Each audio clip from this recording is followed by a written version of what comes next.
All right, welcome back. Today we're going to be talking about factoring out a GCF for 7.1 notes. GCF is the greatest common factor, and it means a number or a variable, the largest one possible, that can be divided out of multiple terms. Take a second, jot down this definition because you are going to hear me say the greatest common factor several times. All right, so how do we find a greatest common factor? And what is it for each pair? Well, I'm going to do a long process on the first question, and after that, hopefully you'll be able to see where I'm getting these numbers from. If not, remember you can always pause it, go back, and figure that out. So if we're looking at only problem 1, if I'm looking for a greatest common factor, I need to know all the factors of 18 and 24. Here's how I'm going to start this. I'm going to start with a 1. 1 times what makes 18? Well, 18. But the good news is that we also have positive and negative values for those. Okay, so we could do -1 and a -18. If we start making that factor tree again, after 1 comes 2. 2 times what makes 18? Well, that would be a 9. Same idea, we can use the negatives. Negative times a negative still makes a positive. 3 goes into 18 as well. 3 times 6, or -3 with a -6. Now you'll notice at the bottom that 3 and 6 are kind of close together. And we skip the rest of the numbers because 4 doesn't go into 18 and neither does 5. So this is our factor tree for problem number 18. Let's do the same thing for 24. We're going to start with 1. 1 times 24, the negatives of both values. 2 goes into 24 when we multiply by 12. Same thing with the negatives. 3 goes into 24 times 8. Same with the negatives.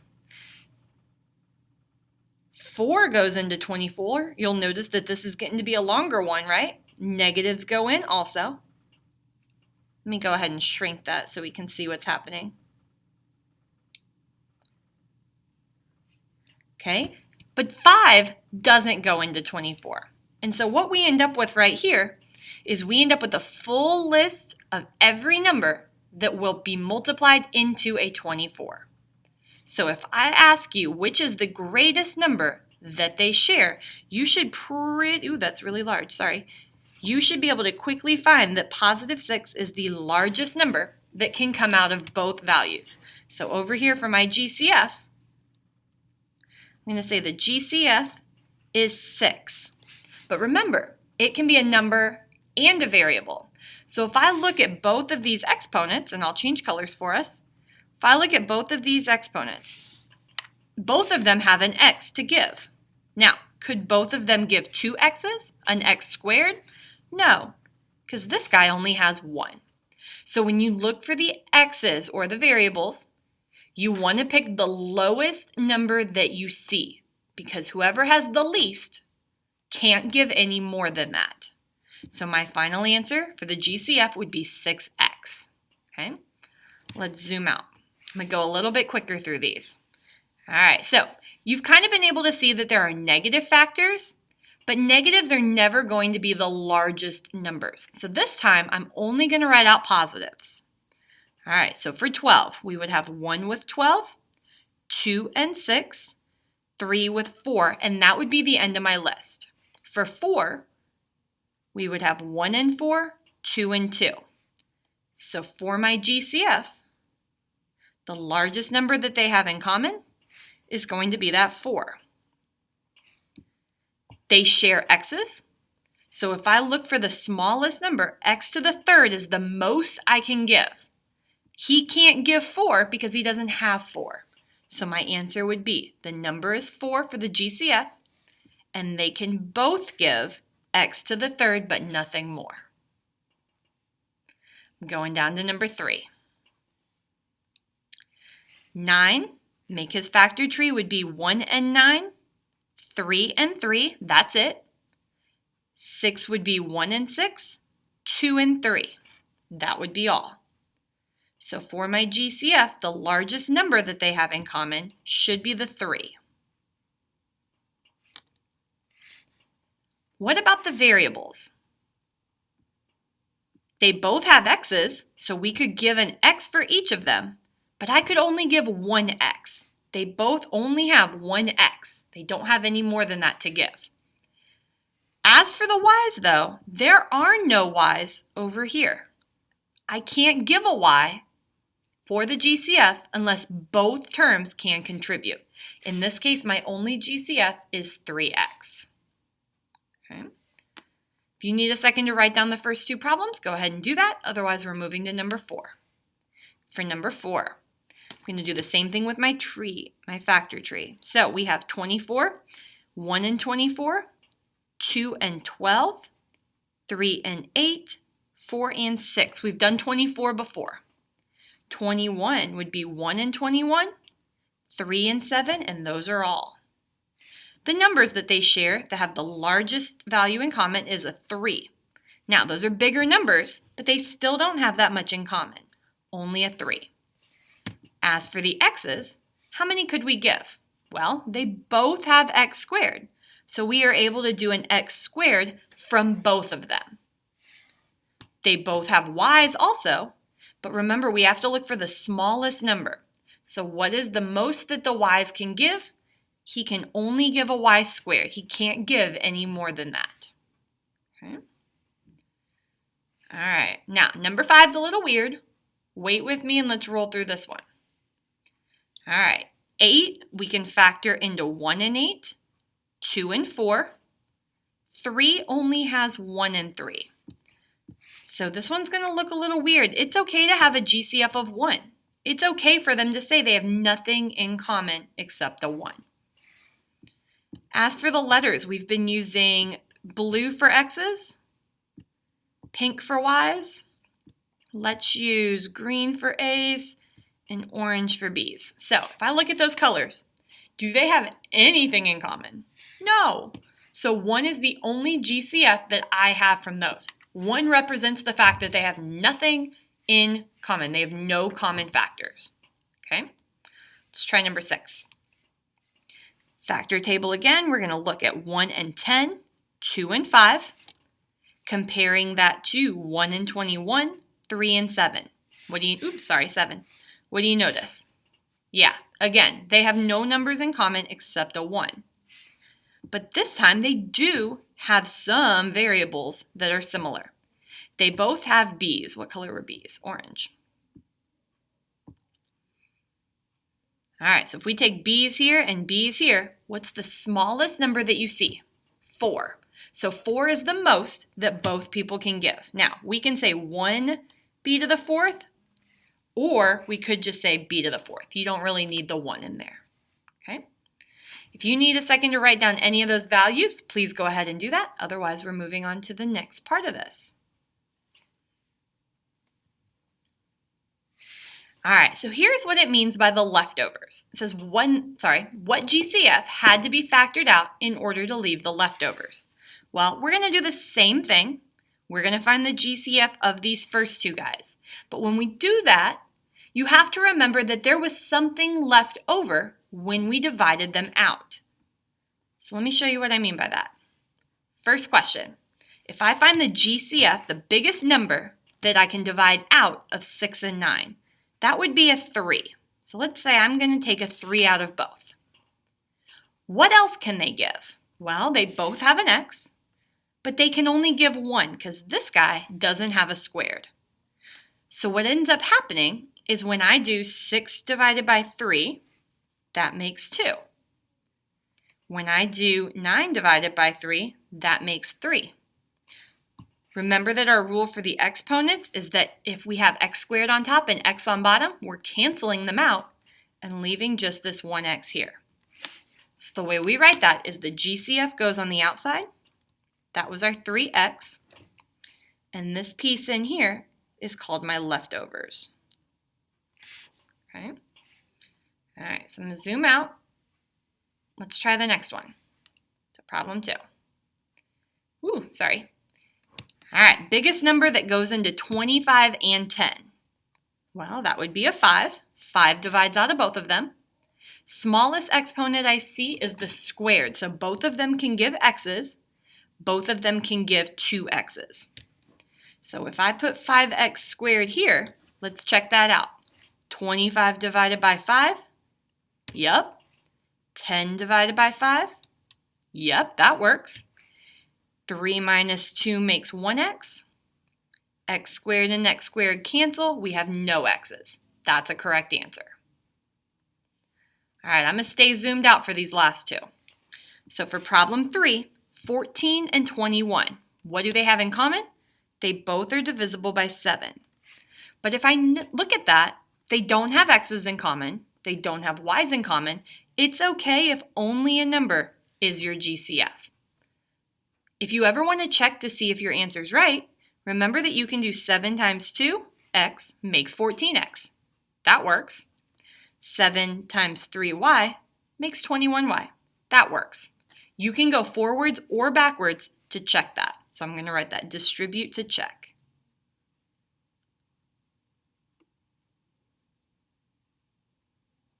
Okay. All right, we're going to go one more. 12 and 9, they would have a 3 in common. Only one guy has x's, so we can't use x's, but they both have a y. So 3y is going to be my GCF. 12 divided by 3 makes 4. 9 divided by 3 makes 3. We're good there. All of the x's are staying over here in this problem. But when I look at the y's cancel here, and one of them cancels off that, leaving a y on the right side. Okay? All right, there's the first page of your notes. If you need to pause it, write anything down, do that now. Otherwise, I'll flip to the back.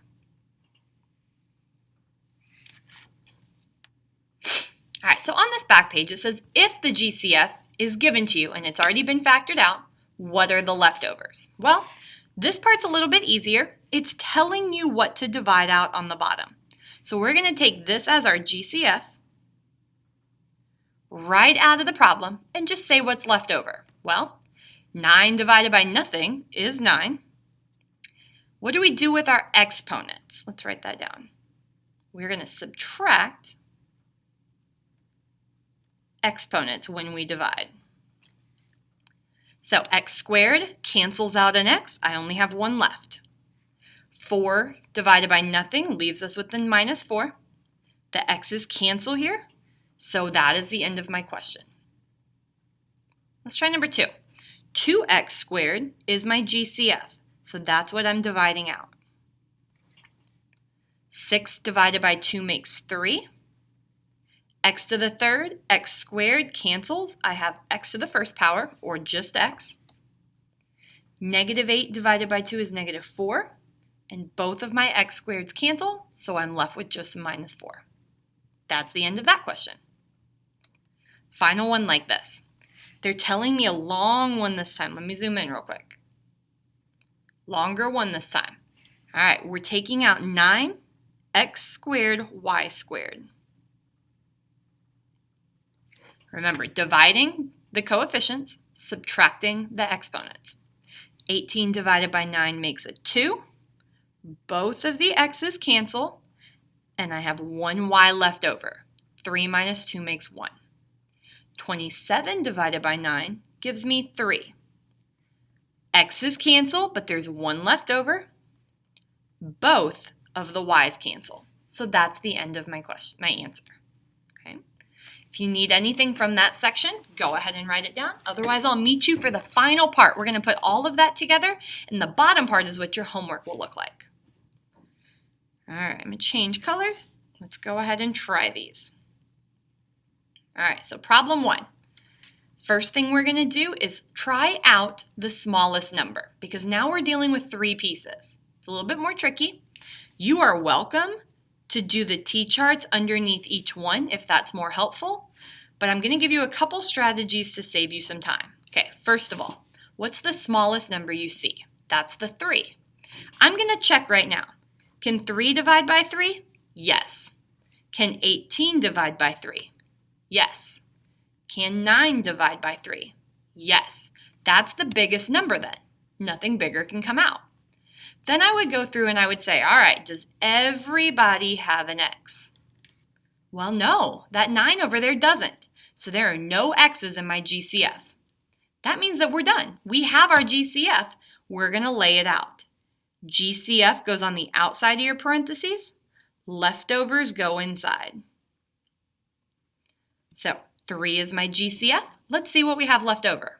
3 divided by 3 is 1, so 1x squared. 18 divided by 3 is 6, so plus 6x. 9 divided by 3 is 3. That is a full answer, right? Ooh, let me highlight it. Right here is what I'm going to be looking for on your assignment. Okay? Let's try the next problem. 7, 14, 35. Smallest number is 7, so let's check it. Can 7 divide out of 14? Yes. Can 7 come out of 35? Yes. If you're not sure, type it in the calculator. 35 divided by 7. If you got something like 4.2, then don't use that number.